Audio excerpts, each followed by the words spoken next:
Computadores trabalham com informação. Tem um termo informática, né? Informática é sinônimo de ciência da computação, né? Os franceses só usam informática.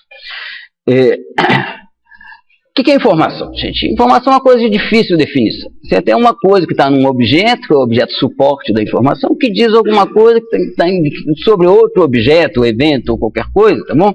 Que é o alvo da informação. Tá bom? Então você tem diversas formas de ter informação. Certo? Filmes, vocês chegaram a ver máquinas fotográficas daquelas de filme, tá bom? O filme tem informação sobre uma cena. Um arquivo digital, tirado com uma máquina digital, produzido na máquina digital, tem também informação sobre essa cena. São informações de natureza diferente, informações sobre a mesma cena, mas a natureza da informação ela é diferente. O filme tem informação que a gente chama de analógica.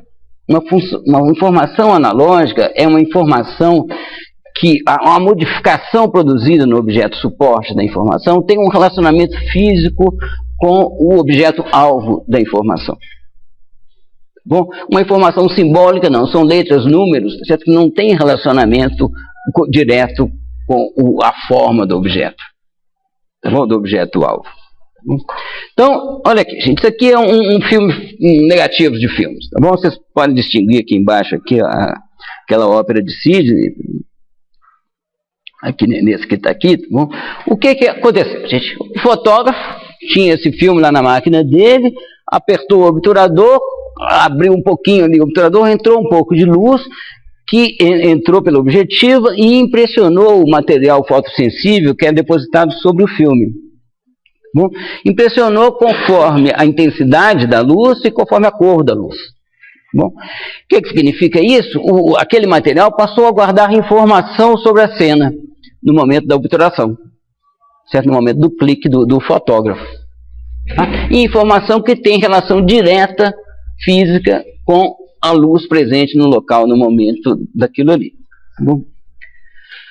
Um termômetro, gente, que é um termômetro com mercúrio.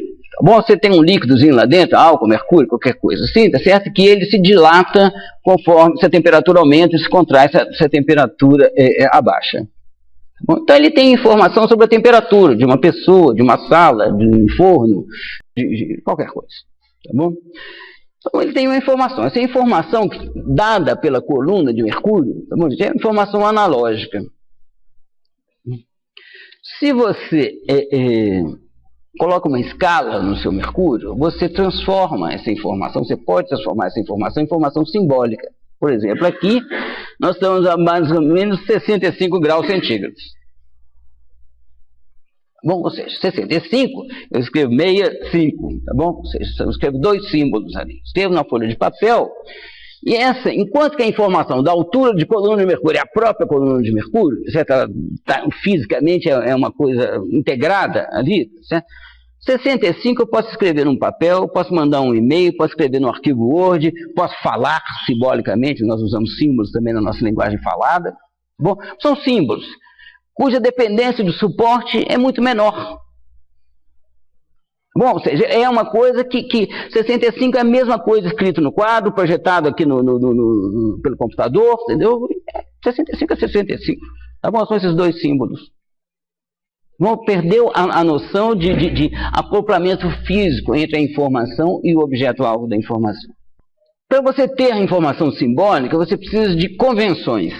Tá bom? Se você fala, 50 graus. 50 graus o quê, gente? Se a gente pegar duas escalas, 50 graus na escala que você quiser. Tá bom? Duas escalas comuns são Celsius e Fahrenheit. Bom, vocês que 50 graus Celsius correspondem a uma temperatura bem diferente de 50 graus Fahrenheit. Tá bom? Então você precisa de convenções. E símbolos. Você pode pegar símbolos e fazer tabelas que traduzem símbolos de um conjunto de símbolos para outro. Por exemplo, nessa tabela aí nós estamos vendo os algarismos arábicos representando os números decimais de 1 a 7. Tá bom? Na coluna do meio, a mesma coisa com os símbolos usados pelos algarismos romanos. Tá bom? E na última coluna, a mesma coisa em binário. Tá bom? Utilizando só 1 e 0. Bom, então, símbolos podem representar símbolos também. Agora, e computadores? Como que os computadores trabalham? Computadores, os principais componentes de um computador são o processador. O processador, ele transforma informação exclusivamente simbólica. Ele recebe informação simbólica, produz informação simbólica. Bom, memórias, você pode escrever informação simbólica, pode ler informação simbólica de uma memória. Bom, você tem sensores e atuadores. Bom, sensores, no ponto de vista do computador, a forma como o computador sente o mundo. O teclado é um sensor, uma câmera digital é um sensor, um microfone é um sensor. Bom, é a forma como essa informação entra para o computador. Quase sempre isso envolve uma transformação análogo-digital. Frequentemente, tá certo? Eu agora estou até gravando essa aula aqui, também tem um microfone aqui, que está chegando aqui, que isso aqui vai ser transformado em símbolos aqui dentro do computador. E para a gente ver alguma coisa, você tem também um filme produzido por um computador. O que tem que acontecer? Ele tem informação simbólica dentro do processador, ele tem que ser transformado em informação analógica para você conseguir ver. E computadores não só trabalham exclusivamente, processadores trabalham não só somente com símbolos, como usam dois símbolos. Só dois, certo? Que a gente costuma chamar de 0 e 1. Poderia chamar de verdadeiro falso, preto, branco, vermelho, verde, tanto faz. Bom, a gente usa normalmente 0 e 1 para falar desses dois valores. E um bit é a unidade de armazenamento básica, certo? Um bit é a unidade de armazenamento que pode armazenar a cada vez um desses símbolos, certo? 1 ou 0. Bom, muito bem. Então, computadores, gente, fazem maravilhas, né? Projeto filmes, jogo, Word, tudo quanto é coisa que o computador faz. Tá bom? Como que ele faz tanta coisa, gente, usando dois símbolos? Dois símbolos, gente, que muito pouco, né? É porque ele não usa um bit, ele usa muitos bits. Bom, então, com um bit, você consegue representar duas coisas diferentes. Uma representa com 0, outra representa com 1. Você pode representar preto com 0, branco com 1. Você pode representar quente, frio, duas coisas, duas temperaturas, tá bom? Duas coisas diferentes. Tá bom? As letras A e B, duas coisas quaisquer diferentes, com um bit. Se você acrescenta um novo bit, é isso daqui, para o valor 0 desse novo bit, você tem os dois valores, as duas coisas que você tinha antes aqui. Tá bom? Então você tem o 0 do novo bit, 0 e 1 dos valores anteriores. Para o valor 1 do novo bit, você tem também esses dois. Então você vai ser capaz de representar 2 vezes 2, 4 coisas diferentes. Tá bom? As duas que você tiver antes, com um 0 à esquerda ou com um 1 à esquerda. Bom, se você acrescenta mais um bit, o que vai acontecer? Você tinha 4 coisas que você podia representar diferentes, não é? Então, para o 0 desse novo bit, você tem 4 coisas. Para o 1 desse novo bit, outras 4 coisas. Bom, quer dizer o que, gente? 2 elevado a n. Se você tem n bits, bom, você consegue representar 2 elevado a n coisas diferentes. E 2 elevado a n, gente, cresce muito rapidamente. Bom, olha aqui, com 8 bits é importante vocês saberem, gente, porque 8 bits é um byte, existe esse termo, tá bom? 1 byte são 8 bits. Então, 1 byte tem 2 elevado a 8, 256 configurações possíveis, certo? Com 1 byte você consegue representar 256 coisas arbitrárias, certo? Distintas. Tá bom? Em particular, 1 byte tão conhecido porque era capaz de armazenar todas as letras do alfabeto, composições de bits, tá bom? Que corresponde a todas as letras do alfabeto, mais esses símbolos comuns, mais, menos, parênteses, vírgula, etc. Tá bom? Se você usar 24 bits, você tem 2 elevado a 24, que é 16.777.216 possibilidades. Tá bom? Com isso, certo? Normalmente eu estou falando de 24, porque a gente costuma representar uma imagem, certo? A gente representa por um monte de pontinhos que a gente chama de pixels, certo? Cada pixel a gente guarda um valor numérico, certo? Um para intensidade de verde, outro para intensidade de vermelho, outro para intensidade de azul. bom? Então você tem 208 para cada um, tá bom? 256 níveis distintos de red, green, blue, chama RGB, o sistema, tá bom? Você representa cores de uma forma muito agradável para a gente. Essas são as cores que a gente vê nas telas dos computadores. Com 80 bits, gente, já tem um número que já não escapa a compreensão, tá bom? É um iota, só dá para mostrar esse número aqui, porque já não dá para pronunciar, já sumiu da nossa compreensão.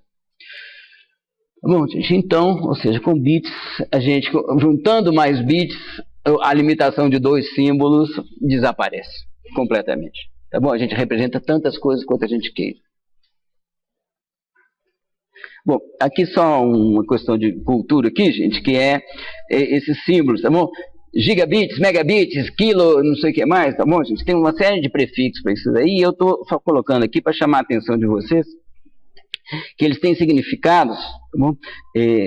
Dependentes se você está falando como prefixo binário ou como prefixo decimal, tá bom? 1 mega, por exemplo, é 2 elevado a 20, que é 1.048.576, se for um prefixo binário, tá bom? Se for um prefixo decimal, é 1 milhão certinho, tá bom? Você repara que a diferença é pequena aqui, tá bom?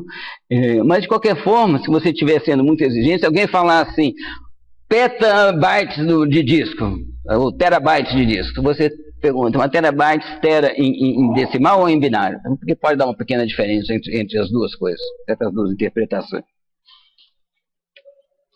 Bom, tá bom. Então, acho que eu convenci vocês aqui de que não é limitação nenhuma você usar só 2 símbolos. Você pega um tanto de bits, a partir daí você tem muitas coisas diferentes para você representar, tá bom? Mas por que 2? Por que não 10? A gente poderia, por exemplo, usar os algarismos que a gente é acostumado, de 0 a 9. Tá bom? Teríamos 10 símbolos diferentes. Com n símbolos, a gente teria 10 elevado a n, em vez de 2 elevado a n. Tá bom? Além de ser familiar, cresce mais rapidamente. Tá bom? O número de coisas que você representa. É por causa do seguinte, gente, os símbolos, assim como a gente escreve a letra A ali no quadro, numa folha de papel, tá bom? Esses símbolos são escritos nas mídias eletrônicas que compõem, que um computador utiliza. Tá bom? Então, eles são escritos como o quê? Como voltagens, como correntes, como campos magnéticos, como comprimentos de onda luminosa, como uma onda de rádio. Tá bom? Então, eles são escritos como grandezas físicas. Certo? E o que é importante na hora que você escreve alguma coisa no quadro, gente? É que você consiga ler depois. Tá bom? Para ler, você não pode confundir aquele símbolo com o outro. Se você confundir, foi embora. Certo? Você perdeu a informação que estava ali. Tá bom? Então, você tendo só 2 símbolos, você tem uma confiabilidade muito maior dos seus circuitos, que tem que distinguir só entre 2 voltagens diferentes. Sabe? Ou só entre 2 campos magnéticos, ou só entre 2 correntes que estão passando ali. Tá bom? Então, a razão de confiabilidade é que fez com que os computadores, desde os primeiros computadores, utilizassem só 2 símbolos. Bom, então esses bits, certo? Como eu disse aqui, são representados por voltagens ou correntes, certo? Ou comprimentos de onda, uma série de coisas assim, certo? E você tem circuitos que fazem transformações com esses bits, certo? Pegam bits e transformam em bits. Você tem circuitos que armazenam bits, você tem circuitos que transmitem bits.